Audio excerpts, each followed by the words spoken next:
Salutations, Utopians. So the WNBA just had finished their 2026 WNBA draft, and I wanted to do an overall recap of what I found to be interesting, real quick, just vibing real quick, nothing too serious. The Dallas Wings going with Ozzy Fudd just did a full video on my thoughts and impressions, but let me just say, based on how difficult it was for the Wings to find perimeter players last year, whether it was Erica struggling. Or on the perimeter, or Dejanay Carrington eventually getting shipped. Trying to find a backcourt mate for Paige was very difficult. They went and got somebody who they're very familiar with, who the timing, rhythm, everything is just on par. This was a great move. I like Ozzy Fudd in comp to like a Kayla McBride. This is very interesting. I can understand why they did this. Minnesota Lynx had probably the top two most bombshell stories of this draft. Draft going Olivia Miles. There was a little bit of a hint of it because of Natisha Heidemann's departure. Olivia Miles, the Lynx have been looking for more of a natural point guard. Courtney Williams is a score-first guard. This has been a area of focus for the Lynx for quite some time. Heidemann is also kind of a double of what Courtney Williams already brings to the table, so I can understand how this ended up happening. But in the moment, everyone understands they have needs at the five. They haven't really had that big presence to put next to Fee, so everyone could have. It was understandable. Just about everyone had our fam or Lauren Betts going to her. Number 3 was the Seattle Storm.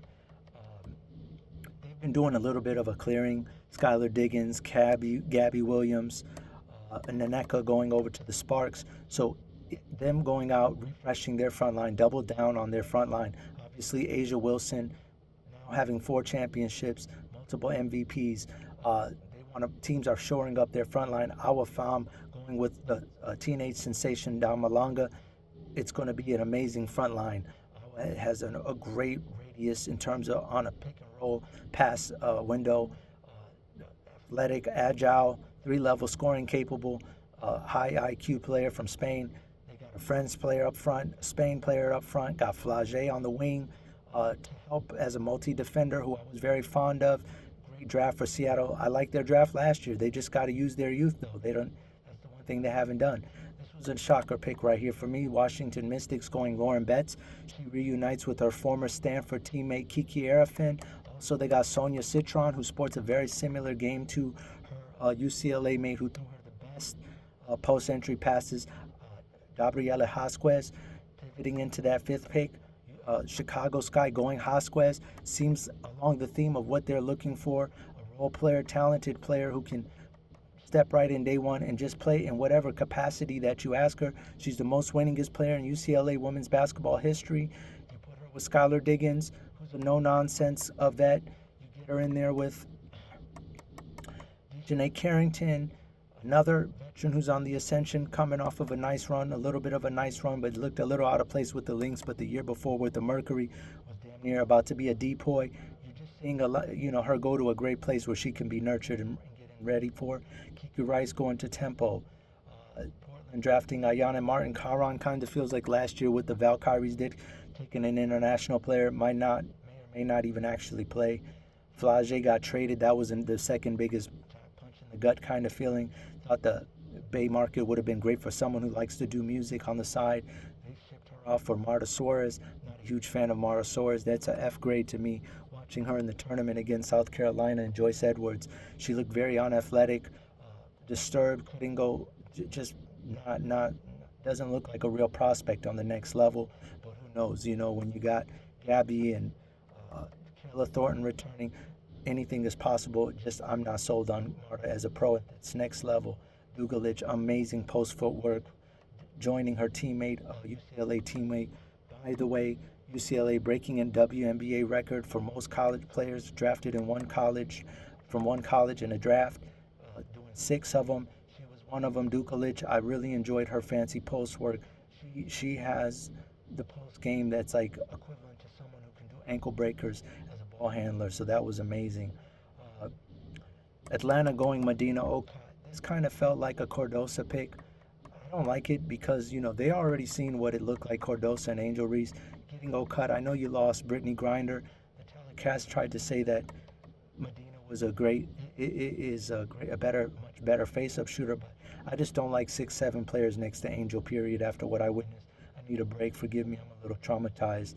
Raven Johnson, by the way, going to the Indiana Fever. They needed another on-ball defender. I liked Odyssey Sims down the stretch last year.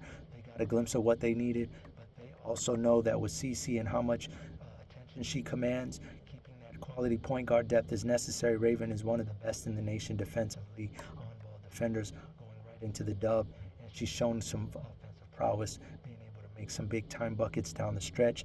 One of my favorite picks, natural fits, Gianna Knipkins, another UCLA grad, going to the Connecticut Sun.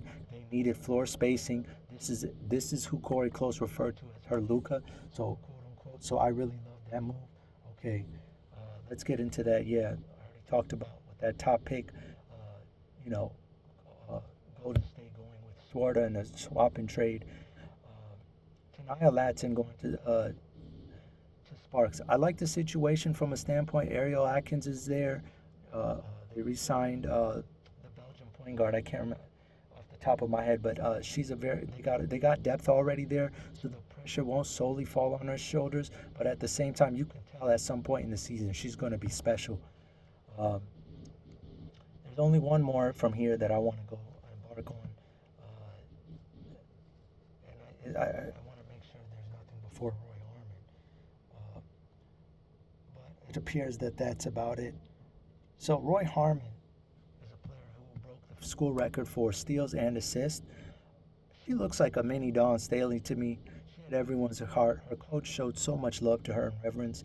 And so seeing her fall to the third round, it's refreshing to even though she got drafted. Going to the Mystics, they have some openings at point guard, believe it or not, especially after they moved off of Brittany Sykes to Seattle. So it's ironic she goes to the third round, but there's a high probability she's going to get her opportunity. She'll get her 15 seconds, and it might be on an Isaiah James type situation from North Carolina State last year where you look at it and you go, oh, Paige is there,